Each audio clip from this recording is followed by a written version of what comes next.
We're here in person.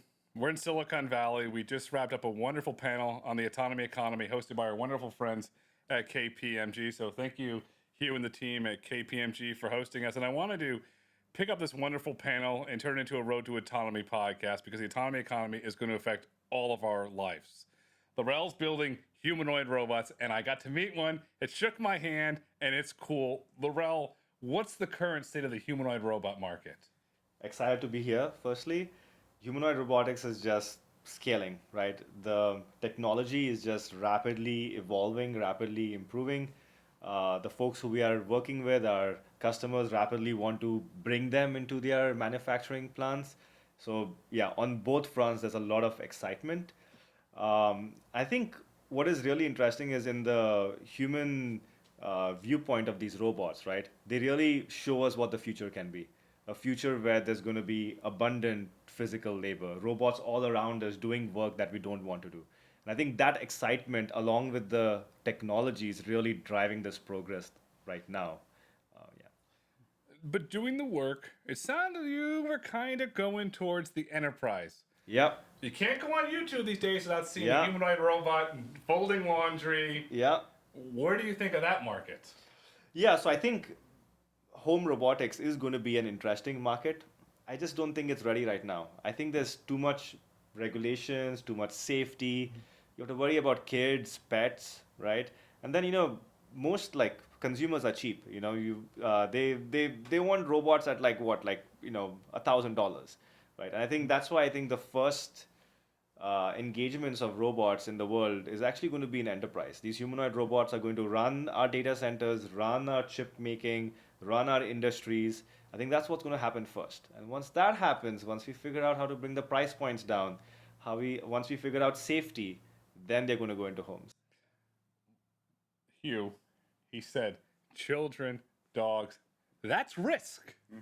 Where does KPMG play in this? Are you the risk manager in the development of humanoid, or where's KPMG going to play in this Well, market? interestingly enough, in the M&A space where we play pretty heavily, how humanoid factors into the deals that we're doing today, just to put it in perspective, whenever we're being asked to diligence a target or look at an acquisition for potential value creation down the line, there was always questions about like robotic process automation in that sense. But the questions have actually now shifted, especially in the industrials, specifically towards robotic applications, humanoid-specific applications. So we're actually having to apply wisdom and get smart on those topics because our customers are demanding that we probe on those too. That wasn't something that we would probe on, 5 years ago, but especially in the industrial space, that's something that we're having to do today. So I would say our role is not just to monitor and know the risk, but actually be smart enough to question the value of it. You have to question the value. I said to my wife this morning, billion is the new million. And she said, well, it's not a billion that's cool, it's a trillion that's cool. The valuations for humanoid robots are growing astronomically. They're not generating revenue. You're sitting there doing deal due diligence, you're doing M&A due diligence. How do you value a humanoid robot when the market, as a rebel tells, is still in its true infancy? It's a science. I mean, traditionally, if this was a mature organization or company, you'd be doing a typical EBITDA-based valuation. That's not really possible for a company without half of that equation. So you really have to. It's not just about a financial and an upside, a book of business case diligence anymore.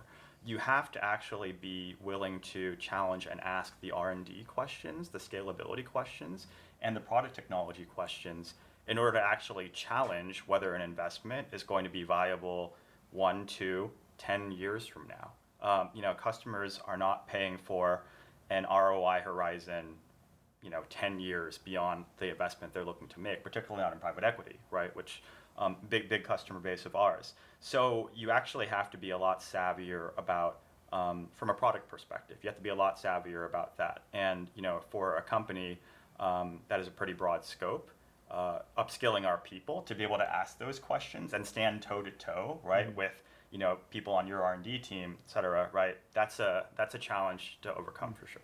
Lerrel, you've raised capital. I met your robot today. I shook its hand. Yeah. And that was cool. I felt like it was good. And I was asking your team, is it going to be like a robot and really squeeze my hand to make it hurt? No, it was very gentle. I noticed that your team with the hands, What is it when you're meeting with an investor and you roll out Aribo? Corey, that's for you, sir. They named their robot Aribo. When you roll out Aribo to an investor, it can shake its hand, it can dance. What are the investors looking for to justify making that investment into your company? So I think there's two aspects, right? So there's one just purely technology, right? How good is this technology right now? How good is the technology going to be 6 months from now, 1 year from now, right? And just to like frame this, if you think about like 3 years ago, we didn't have ChatGPT, right? And now like I don't know, like I use it all the time, right? And so in the same way, 3 years from now, what's going to be that thing? It's going to be robotics for sure, but what is that level of capability going to be on it? So I think that's one of the things that investors are trying to project. Okay, 3 years from now, how amazing is this going to be, right? And then I think the second piece is actually a go-to market. This is a big question for almost all AI companies. They're always having to position themselves, reposition themselves.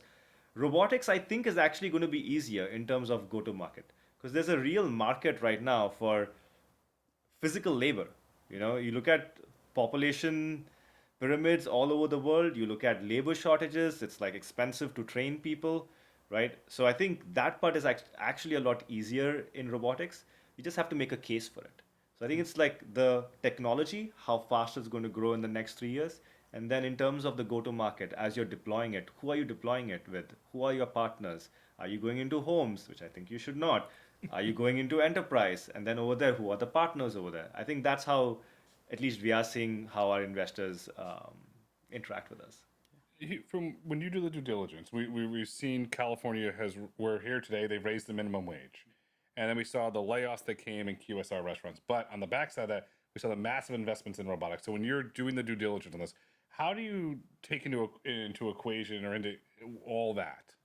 To your point, it's not just a cost question, it's an upside potential question that we have to actually be able to answer for organizations looking to like win a bid, particularly if it's competitive. To focus just on the human labor element being removed and the cost associated with that being eliminated is actually kind of short-sighted, right? You want to be able not just to look at the labor reduction element or the impact of to cost of goods sold or services sold. You also have to look at in the periphery what other additional cases for revenue that are unlocked, as a result of the adoption, of robotics. What I will say, and I had that same experience, Grayson, you mentioned, I shook the hand of the robot earlier, and the thing that really it was equal parts fascinating and exciting, but also unsettling. It was a very human, warm handshake, right? It was almost not discernible, right, from shaking the hand of someone live, which we've done so much today. That's really fascinating to me. And those are the sorts of things that we remember as we go through M&A exercises when trying to gauge the potential upside, of introducing this technology, which is going to be so fundamentally transformative. When you look at M&A, do you see a large warehouse operator, a logistics operator, a large QSR acquiring a humanoid company, or do you see existing technology? Where do you starting to see that deal flow? Well, specific to acquiring the technology, I don't quite know how many organizations out there right now, OEMs, right, of these humanoids exist at scale such that they'd make for like prime acquisition targets right off the bat. I do think, and echoing some points, Lerrel, that you've made, previously, the ability to control OEM or hardware agnostic, right? A robot or a fleet of robots, and the ability to harness and control that centrally in an orchestrated way seems to be, I think, where organizations ought to be looking, regardless of the vertical where they play, or regardless of the automation use case that they're looking for, from their humanoids. And the interesting thing to point out to listeners and viewers is that you're not building the robot, you're building the software layer. Mm-hmm. That's a massive competitive advantage. Why focus on, if you want to call it humanoid brain, instead of focusing on all of the hardware elements of it? Yeah, great question. And I can sort of walk you through how I see the humanoid value chain, right? So you have the hardware, the sort of metal actuators, all of the things that come together to give it its physical form. Then you have controllers on top of it. then you have software on top of it, you have reasoning software, you have decision making software, you have autonomy software, then you have system integration, operations, logistics, and all of that, right? And the way what we're seeing right now is that the hardware piece of it is like it's like a spiral to like reducing cost, increasing robustness. There are hundreds of OEMs. There are like hundreds of humanoid makers where they're always like trying to reduce the price, trying to drive the price down. And so from what we are seeing is that the the value really is from the hardware onwards and the controller software and the system integration side. And so just seeing that, the question then is how do we build this platform in such a way that it can span all of the different sub verticals we're interested in? Yeah. I wanted to ask a follow-up question on that. So I've noticed, Laurel, in the demos that you've done, it's more or less hardware agnostic, OEM agnostic. It's working on a number of different models, different providers. Your team kind of walked me through that. Was that sort of intentional from the get-go? Because you had to prototype and build, kind of picking one, Yep. model to begin with, right, and Yep. to scale from that. So how did you reach that decision to kind of be agnostic? Yeah, so we do have some core beliefs on the form factor, right? So the way we think about form factor is that we want the form factor to be human form factor or less. So we build all of our software to be compatible with two arms, two hands. By hands, I mean fully multi-fingered hands, legs, right? And now every other form factor that we work with is a subset of that. So we can then easily run this software on a robot that does not have legs but has wheels. We can easily run the software where instead of the complexity of multi-fingered hands, we have two-fingered hands. It's a sub problem. And then instead of two arms, one arm, right? And because we built this platform off, starting off with the big full humanoid form factor, it makes the software very agile to switch on to another form factor that is equivalent or less. What is the ideal size of a humanoid robot that's as from him? Because you have humans, Shaquille O'Neal, he's 7 foot tall. Yeah. The gentleman's a big gentleman. And Yeah. you have other individuals that are 5 foot. What is that ideal size? Or does it depend about the application that you're going to use it for? Yeah. So it's the latter bit. So that is so having the structure of being in the human form factor makes the software general. But then when you work with a customer, right, one large enterprise may require a robot to be able to lift 50 pounds. Another one may not care about the weight it can lift, but the precision with which it can manipulate things, right? And so different use cases actually have different needs for the same human, right? And so I think in that way, the way we work with a lot of our customers is we actually have a set of vendors that we have very close relationships with. So as we learn about what the end customer wants, we then build that solution through from our vendors. So if an end user wants a robot that can lift 50 pounds, we have a vendor that can make arms that can lift 50 pounds. If a vendor wants something with precise levels of dexterity, we work with a vendor that can have these multi-fingered hands. So that's our model over here. Our hands, our fingers. Yeah. Is this the most important part of a humanoid? Absolutely, right? And I think there's several reasons why I think this is true. But if you just think about evolution, right? Having a hand is expensive evolutionary, right? Think about all the joints. Think about how many ways and how many bones you have in your hand, and like there has to be a evolutionarily cost to this, right? And so having hands has allowed us to build tools, allowed humans to sort of jump up the food chain in a way.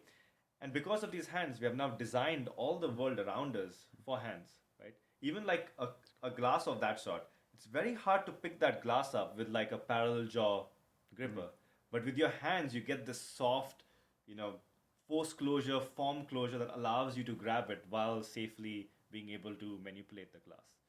So that's key. The fact that we have modeled the world around us for hands means that the robots are also going to work better in the world around us if they have hands. Yeah, this is coming from a gentleman who's designing the software for that. So that's the developer perspective, which I think is one of the most important perspectives, especially in investing. You're dealing with large institutions, large corporations. Are they going to great detail about the hands? Are they reading books on the hands? And so when you start to do the due diligence and you start to learn about what the fingers can do, Well, I think the answer is not nearly enough. I think if we think about the construct of these transactions and how they come about, Organizationally, particularly within a Fortune 500 company, typically they're being led by like a corporate development team that's scouting, understanding, networking, and then picking prospective targets. But to go in and ask questions in a collaborative way at an early stage that are as precise and technical as actuation capability on a hand, you need an R&D function for that typically, right? And a lot of times those functions aren't necessarily involved upfront in a really quiet conversation or deal. So the trick is, how do you get that technical product level involvement in a conversational but still confidential way, upfront, involved early in the deal cycle, to be able to suss these things out? That's the balance, because you don't want to involve too many people in a process that's typically sensitive and confidential, but you have to involve enough brains to actually ask the right questions. So, is there behind the wizard of KPMG, is there a KPMG Labs where Lerrel comes over with his robots and you get to learn and play and experiment? Well, I feel really grateful that in addition to the resources that the practitioners get, we have a ventures and enterprise innovation arm and an open innovation arm. The sole purpose of which is to actually reach out, understand emerging and frontier technologies, form relationships, right, with leaders and startups that could become the next leaders in the space, and just to truly understand them without a commercial agenda, just to seek understanding. And we're at an M&A conference right now, but if we look at who spoke at the conference, right, we had a lot of practitioners who are engineers, right, are owning product, maybe not in the M&A lifecycle. And I think that approach has been critical to like the upskilling and the broadening of the skill sets of the KPMG practitioner base. You learn a lot from engineers. You could say that's what makes Elon so successful with Tesla, because he's an engineer at heart. And he's looking at everything through an engineering program. But when you're going to hire individuals to build and develop these humanoids, how important is this multidisciplinary engineering background play? Yeah.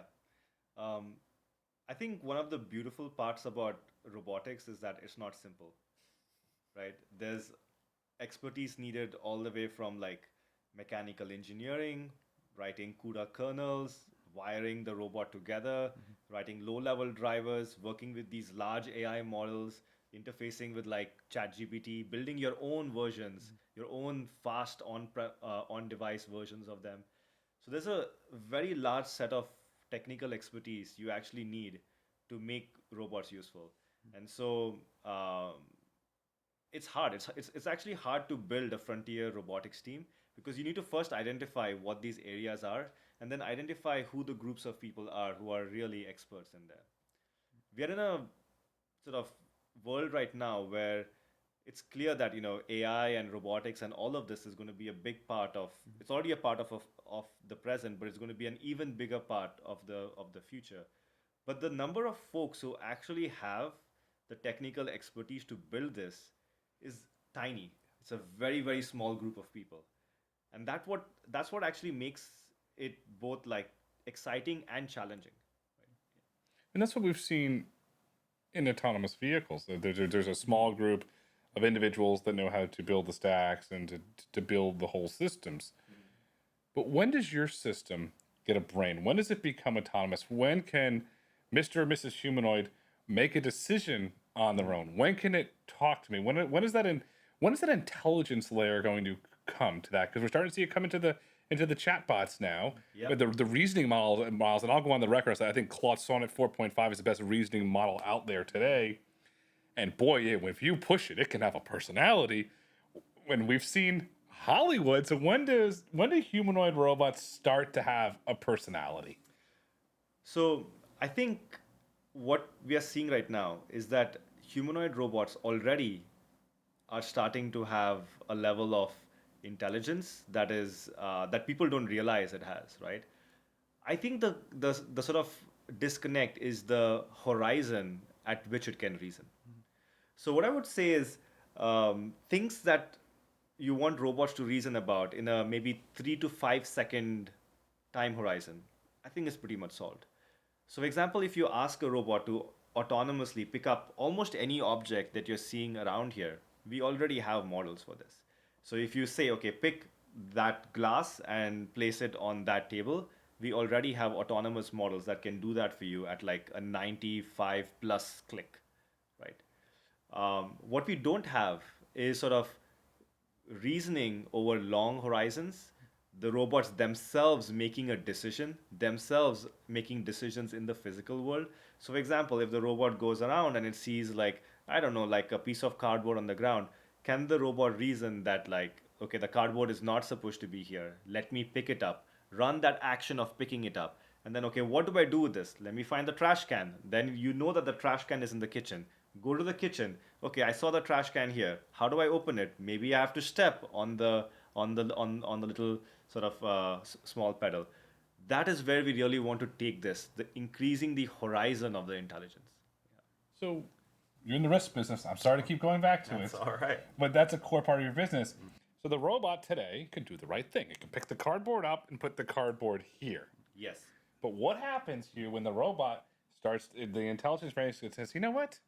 I don't like you. Picks the card and smacks somebody with it. No, see, it's going to happen. Let's just call it. How do you manage for that risk? How do you put guardrails in? So when your corporate clients say that we want to deploy 1,000 humanoid robots, how do you manage for that risk? I think just harkening back to the AV space, right? That we've been talking about for so long. It comes, where does the liability fall, right? Is it on the licensor or the licensee? What are the circumstances around the incidents where the liability occurs? Those are all tough questions that are difficult to answer during like an early stage diligence, not just for how difficult the questions are, but for maybe lack of precedent cases to draw back from, right? It's not exactly you read about these things every day just yet. So unfortunately, you have to make a calculated risk. You have to calculate the risk up front during your questioning, your diligence process, and you have to make an assumption about who's going to be liable, because that naturally impacts what you're willing to pay. It impacts what people might be willing to lend you for a particular transaction. So you do have to ask those questions and make grounded assumptions. Without that, I think the math of most of these potential acquisitions in space kind of turns upside down. One of the fascinating conversations we had all together at the lunch table, not on the panel, was with Uber around the amount of fleets that are putting vehicles on the platform. Do you ever, this is for both of you, do you ever see a future where you have a corporation that says, oh, we're going to buy 100,000 humanoids and basically put them into a humanoid fleet where they'll send them, okay, we'll send them to this warehouse and they're going to go there for this period of time. Do you ever see a model like that emerging very similar to the fleet model with vehicles? Maybe I'll start, right? Because I'll draw analogies to fleet. Someone has to, the ability to train, maintain, update systematically a fleet at scale, that's a unique skill that someone is going to go build a capability at better than others. And when that happens, naturally, the act of deploying, scaling, servicing a fleet becomes a market valuable, that becomes valuable in the market. So I would have to think that, and I'll defer to the engineer in the room, right? But like I would have to think that like being able to do that at scale, it's a pretty unique skill in and of itself, and that would deserve some sort of value, right? Yeah, I think that aspect of doing system integration, making that go into the sort of actual enterprise, managing the fleet, right? Making sure there's uptime, giving all these SLA guarantees on the work that these robots are going to do. I think there's enormous value over here. The question is, how do you integrate that work along with the engineering work? Because what we have seen, this happens when every new technology comes into the workforce. There's like separate groups of people doing all of these things, and then information doesn't flow back onto the technology, right? And so, where we like to position ourselves is as we work with a very limited set of partners, we actually integrate this because we want this knowledge to flow directly into our engineering fleet. Right? I think that's going to be a critical aspect over here. I think that's really why I feel like, going into homes, apart from all of the liability and regulation aspect, this is why I think, enterprise humanoid robotics is going to move so much quicker because it's not just us trying to build the technology. On the other side, the customers also want these robots in there. And I think that makes that system integration, that makes that fleet management even easier. But do you think there's like a customer appetite or willingness for failure or training, or some sort of tolerance at the customer that is also important in like the success of it from a units distributed perspective. Yeah, absolutely. I think for all of the high value industries, there's extremely high levels of performance needed. I think it's easier to hit that level of performance than to manage liability of your robot falling on a kid or falling on your pet, right? And also on that side, like on the safety front, it's much easier to manage safety in a workplace where you can put in guardrails, you can train people in there. There, it's more of a question of how do you manage uptime, and it's more of a sort of a slider rather than this like discrete event of like a fatality inside someone's home. Do you see the first application in enterprise? Is it going to be warehouses? Is it going to be Silicon Labs? What we talked about. Where do you see that first real use case? Because I bring about warehouses because I have a lot of friends that are doing autonomous robots in warehouses. They're doing forklifts, and there's been a lot of movement there. And the warehouses are being designed today to be autonomous. Is Yeah. that the first application, or is it going to be silicon? Where is that going to be? There's a practical way of thinking of it, and I think there's a very capitalistic way of thinking of it. I think on the practical side, the warehouses are going to be the first ones just because people have been building robots for warehouses for like 20 years, right? And there's different sorts of robots. There's already these AMRs, there are already these industrial arms picking and placing objects.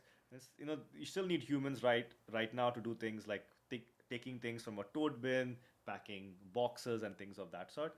And so I see that progression continuing, right? But I think from a purely capitalistic viewpoint, I think the first things that are going to be automated are those that have the highest cost for labor.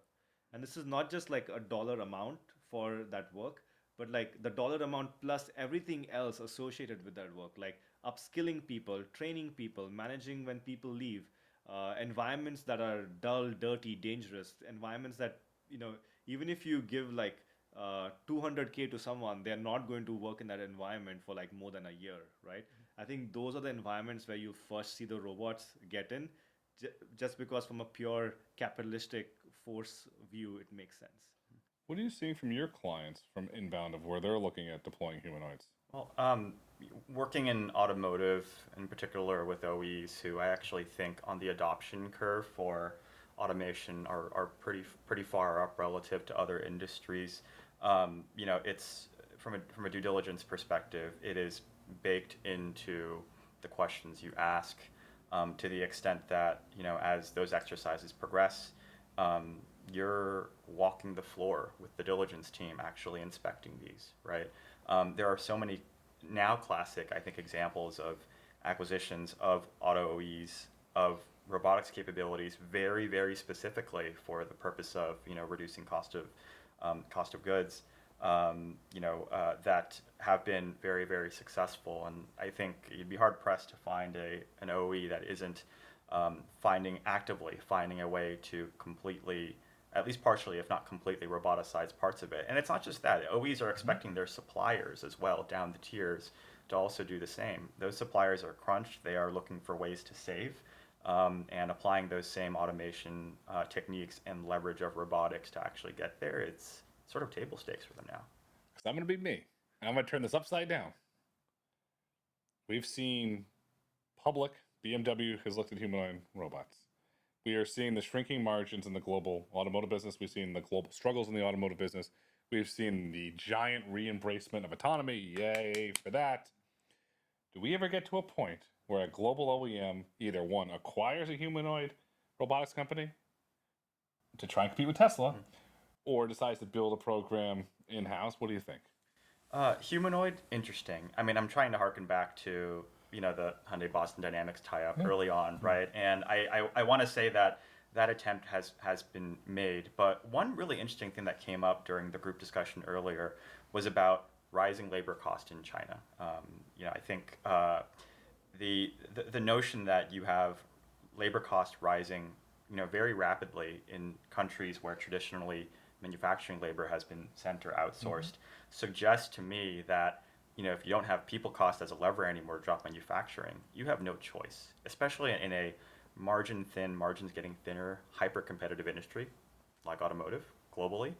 you have to look at that. I think it has to be a core part of any manufacturing capability, M&A, or partnership that you might want to enter into. Well, a lot of the humanoids today are made in China. Is that going to become the world's largest humanoid market?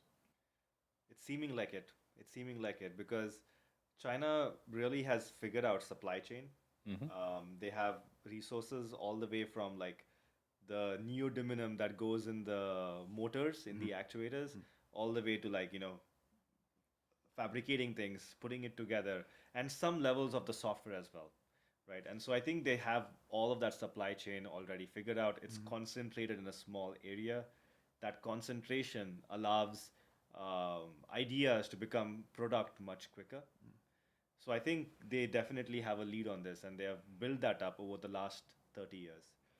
I do think the US can do this. They can bring this type of supply chain, this type of organization back.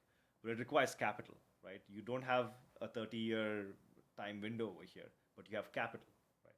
And so I think it is possible for these things to happen outside China. There are sort of, I would say, negative pressures in China as well. Like as you mentioned, labor costs. Like labor in China is now becoming more expensive. Many of the automakers over there are also going towards this vision of zero human manufacturing, because like it's like for a normal worker, it's for a young person, they can make more money on like TikTok than like Sure, yeah. weld things together, right? And so I think many of those folks are either thinking about how do you bring autonomy inside, which is going to again supercharge their own autonomy, or how do you find the China for China, right? So they're looking at places like Thailand, Vietnam, Malaysia, all of the other Southeast Asian countries, or places in South America as well. So it's very interesting dynamic right now. The dynamic, I think, is more interesting than what's being discussed because China's getting very good on software. The Quen model by Alibaba, we saw the DeepSeek in China has really great manufacturing capabilities. And where the US is trying to get manufacturing capabilities, we have historical software. What's going to happen when China and America are at par from a hardware perspective and a software perspective?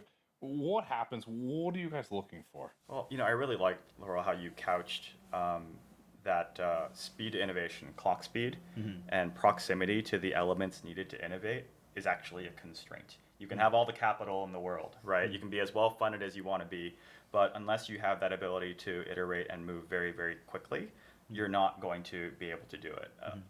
Last CES, I remember being on the floor in the West Hall, looking at Chinese OEs, looking at other OEs, and there was this joke that if a Chinese OE was on the floor and they went and saw something interesting or a technology at another booth right down the road, it would be in vehicle, right? A week later, right? And to be able to move at that velocity, that clock speed is so crucial. So I guess the answer to your question is it comes down to clock speed. Who actually moves fastest, iterates the most and the furthest, with the hardware and software advantage being tied. And the key at this, we discussed in the panel, is policy. Are there any policy hiccups that could slow down the development of humanoids here in America? There is an AI bill that got introduced, which spooked me because it's short-sighted. I'll say it. It's very short-sighted because, as I said in the panel, if you're going to ban AI in a school, you might as well start banning languages. You might as well start banning books. I mean, go to a whole line of things you want to ban. Yeah. Because AI is a language. So is there anything today, is there any policy hurdles that you're like, oh, wait, so we got to fix this? Is there anything that would potentially slow down this rapid development industry in the United States? Yeah, and maybe to sort of paint a picture over here, right? Like I think for anyone thinking about, how did China actually get all this supply chain in the first place? Why is China suddenly, being able to train all these large LLMs, right? It's actually a lot of government incentive. So a lot of this has been funded by the Chinese government, feeding in money into humanoid companies, into LLM companies, into AI companies that are really like supercharging them, right? The thing in the US is that you'll see in the US a lot of the big, massive companies are actually being funded by venture capital rather than the government directly, right? So I think there's going to be a shift in terms of when you have to maybe put in like $100 billion, a single venture capital firm is not going to be able to do that. And so you'll really need the government to put in like, okay, this is a priority. We need to supercharge this. We need to put the capital for this. And I think the ecosystem is there. There are folks very willing. There are hardworking folks. There are smart folks. There are folks who really deeply care about bringing things back into the US. All they need is the capital and the sort of push from the government and from all the other entities that hold capital to push them forward. From a corporate perspective, if you read the ARM, this goes back, read their S1 filing when they went public. What you discussed was in great detail at SEC filing around ARM. But from the government, I don't think in America is going to get behind to push it. So what needs to happen from the private sector? Do large enterprises need to come together and say, okay, we are going to collectively invest in this to push this technology forward? Or what needs to happen? Because we have a growing labor shortage that's only getting worse in a variety of sectors. It's not just the trucking shortage anymore. It's going across the board. So are companies going to invest? Well, I think it's not just it's companies, it's consortiums of companies and partnerships who compete but are willing to actually co-invest for common causes to almost replace the federal subsidy, right, that exists in places where we're seeing the fruits of that subsidy pay off so quickly. I'll just pick on autonomous vehicles, for example, because it's core to the identity of the show here. But unlike the early EV boom, where you had federal and state level subsidies, tax credits offered for plants being built, spawning this wave of OE supplier alliance and announced investment in joint venture, you don't have that in the AV space. This is a point I know that you've made several times, but how do you replace that, right?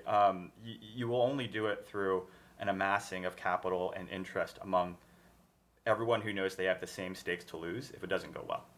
So if everybody has the same stakes to lose, how do you differentiate yourself in this rapidly growing market, as I said earlier, with rapidly growing valuations and what you're building? So we have to think about how we can create value, right? And value can be created in many different ways. The way I think about robotics is that robotics is very broad, right? Robotics is actually all of physical work, right? And if you think about the digital counterpart to it, just think about how many companies are there in the digital space, right? You have like a Stripe, you have a Meta, you have a Google. All of these exist in different sort of elements in that space. In the same way, robotics is this broad space with many, many pockets of value, right? And large amounts of value in there. And almost none of this has been tapped. Right? And so I think there is a lot of space for many, many different companies. There's going to be a whole ecosystem of robotics emerging, right? It's already there to some extent, but it's going to grow exponentially in the next 5 years, right? And so the question for folks who are starting new companies or even like traditional large enterprises who are thinking of starting their own robotics effort is which segment of this market do they want to target? AVs is honestly just a narrow segment in there, right? There's so many others. Putting this all together is the autonomy economy. At the core of the autonomy economy is power and chips. Right now, it's NVIDIA, but there's the growing emergence of AMD's coming on strong. Broadcom's coming on strong. Marvell's coming on strong. You have AI startups working on AI accelerators. Qualcomm with the GPU. To me, it seems that the NVIDIA monopoly can only last so much longer. What are your clients, how are they thinking about that? Because the NVIDIA chips are massively, massively expensive. Are they good? Yes. They use a lot of power and they're massively expensive. How are they thinking about other alternatives in the market? Yeah, well, I think at some point when you have kind of a hegemony, right, of supply, and everyone unifying around kind of one or less than a couple, suppliers, you find that the other players in the space would generally be willing to partner in a different way, right, than the prevailing leader. And I think companies exploiting that, working with some of these players not named NVIDIA, many of whom who've been featured right on the road to autonomy, right? I think is going to be key. And I actually think that that's a good thing. The threat of outside innovation, from another compute provider willing to partner in a different way with different players, actually, that introduces a rogue development element that I think ultimately will be good and serve as a check. We also, we're clearly not at peak AV yet, for sure. No, we're not. We're nowhere even close, right? So I think, with that being said, there's plenty of green space, right, for all of the providers to play and to fail, to play and to fail fast and to learn. So I actually think that there's a place for that competition. It's not completely squashed. Well, what is your chip strategy? Obviously, you're only building the software, but your software needs to run on chips. Your engineers have to build on those chips. How are you thinking about it? Because I'm sure that you're going to have enterprise clients that are going to need longer times for the humanoid to go out. So you might need to use a low power chip. And then you're going to have clients that are going to need massive, complicated tasks. You need a bigger chip. Yeah. How are you thinking about that? How are you managing that? So we love NVIDIA. So I think He wants an investment. I think NVIDIA really has the lead on all of this, right? Training chips, inference chips, even on robot inference chips, right? And it's not just that. They have this like future mindset where they know that the future of AI is going to be in the physical world. The future of AI is going to be physical robots with chips running inferences on them. And so what we're seeing is that NVIDIA is already scaling quite a bit on the robot chips. They're working very closely with companies like ours and also lots of other humanoid companies in like co-developing chips to make sure that they actually work for the workflows of the robot. And there it's things like power consumption, it's heat, it's the weight. All of these things are important as they redesign these chips. Now at the same time, I do think that there is a lot of opportunity over here, right?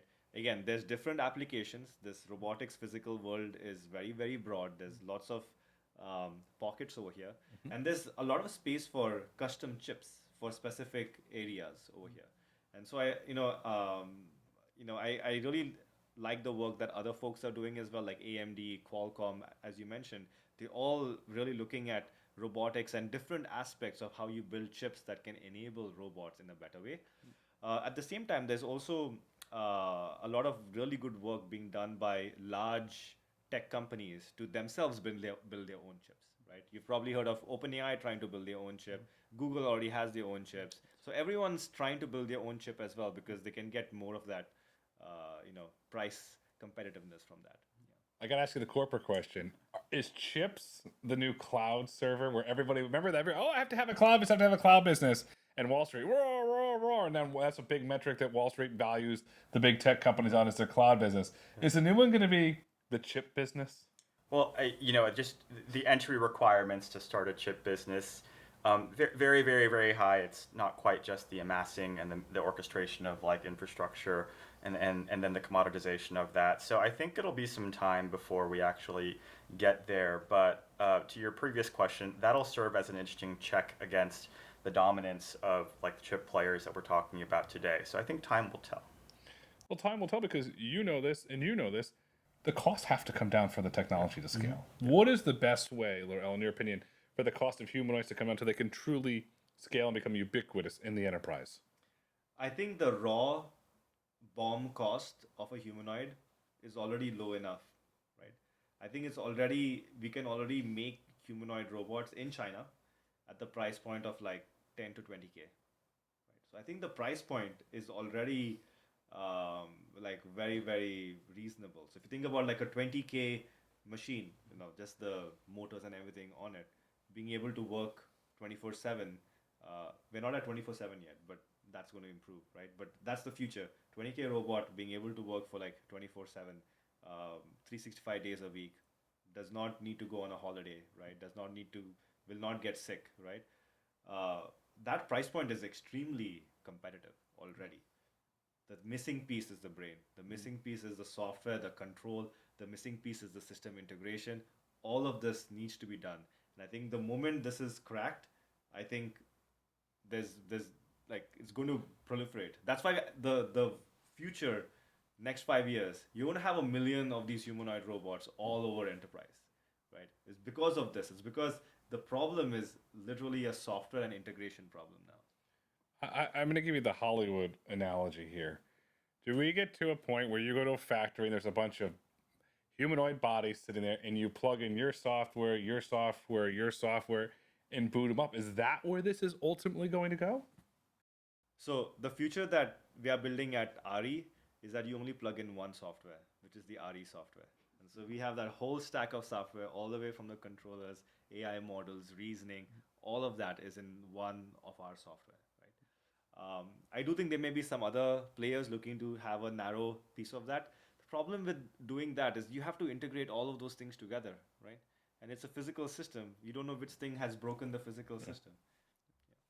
But your clients, some of very public, some of the world's largest corporations, they have risk management. I keep going back to you on the risk stuff. I'm fine with that. Do some of your clients, I mean, I'll ask you, or even hypothetically, they would only deploy a humanoid robot made in America? Because what we've seen with Chinese telecom in the past, we've seen it through acts of Congress with the modems and the data going back.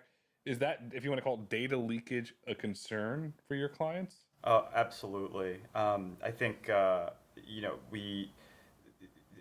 if just thinking back to the previous administration's executive orders on cybersecurity related software not being able to be imported if it had origins in China, the problem is you don't necessarily know what comes from where, and you can never have certainty about where you're sourcing something from and where the chain of custody of that part of that material came from. So there's a bit of a paranoia almost, right, about whether you are buying something or using something that has something in it that you shouldn't be, at all. So like traceability is a really big concern. And when we talk about risk management and some of our biggest customers, a lot of them are focused very much on that, trying to meet the mandates for sustainability and reporting and knowing exactly, down to like the lowest BOM element where things come from.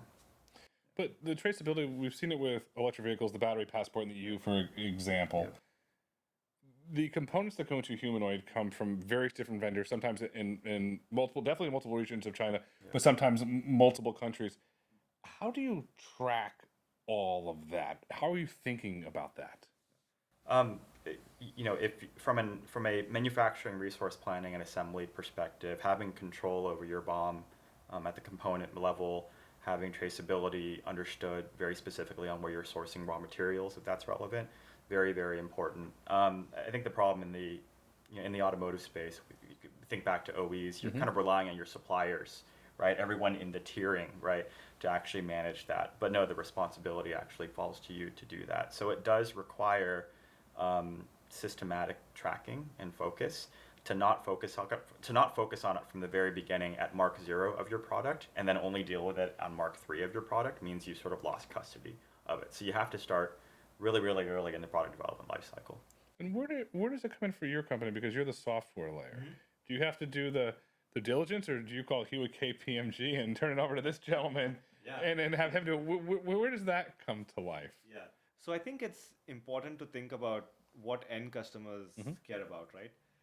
And they care about the traceability and the source for like two reasons, right? So the first is to make sure that you don't go out of business if one of your vendors go out of business, right? And so like if I'm sourcing a specific OEM for my software and then packaging it and selling it over, we have to make sure that if that OEM goes out of business, we have other options, right? So I think that is very critical for these high value industries where you cannot have downtime. So they want to manage that risk. The second thing is on the privacy side, right? A lot of these folks are very careful about the type of data they house, right? They're very careful on the details of their operations going out. And so when they see like articles or papers saying that, hey, this like Chinese robot has like a backdoor which can leak information, they are very concerned about.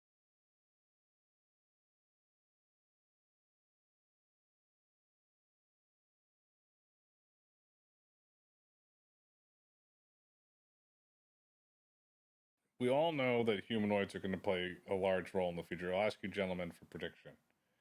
5 years. Give me a number This is recorded, so be careful or not be careful. Yep. 5 years. How many humanoids do you see deployed in the United States, separately Europe, and most importantly, China? Wow. Well, okay. Late 2030, where will we be? Humanoid deployment. You broke it up, Laurel, earlier into enterprise and consumer, and I think enterprise, clearly you'll see further adoption there. Perhaps near complete penetration on the shop floor or in the lab in certain verticals. I'm not really sure about the consumer aspect just yet. I actually think that I grew up on sci-fi movies where you lived with the robot, and as much as I welcome that future, I think that acceptance of that in different countries and different places is going to be different. So for whatever reason, I actually think you might in East Asia see. It also matters like attitudes towards like domestic support, right? Like and like domestic working. I think you might see that more prevalent from a consumer perspective in like East Asian countries. But I think, like I said earlier, time will tell. And late 2030 doesn't seem all that long from now that you mention it. So we didn't give a number. Well, I won't hold you to that. Does the term danger Will Robinson approaching, is that term going to come back into the psyche? Yeah. Well, I just flailed my arms there because I understood your reference, right? I understood. One would hope that by then, we've got sufficient control and management via software to prevent that from happening. I'm looking straight at Lerrel just because, the man responsible for making it happen is right here. But yeah. Yeah. So maybe just to place my thinking in context over here, 5 years is a long time, right? Like again, 3 years ago you didn't have the ChatGPT moment, right? And so 5 years is almost like two ChatGPT moments, right? And so like if you think about exponential scales, right? That's what's going to happen over here. And so RE itself, our vision is to deploy 1 million robots by the end of 2030, all in enterprise. Okay, and at the same time, I think there's going to be a handful of humanoid home robots, but more as like a boutique robot that certain wealthy people may want in their homes. But I do think there'll be a lot more robots in people's homes. Imagine like a smart vacuum. Imagine a smart vacuum with a little arm on it. A smart vacuum which is a little bigger and little bit more physical capability. I think we'll actually see a lot more of those type of robots than a full robot butler in homes. So no Rosie the robot? No Rosie of robot yet.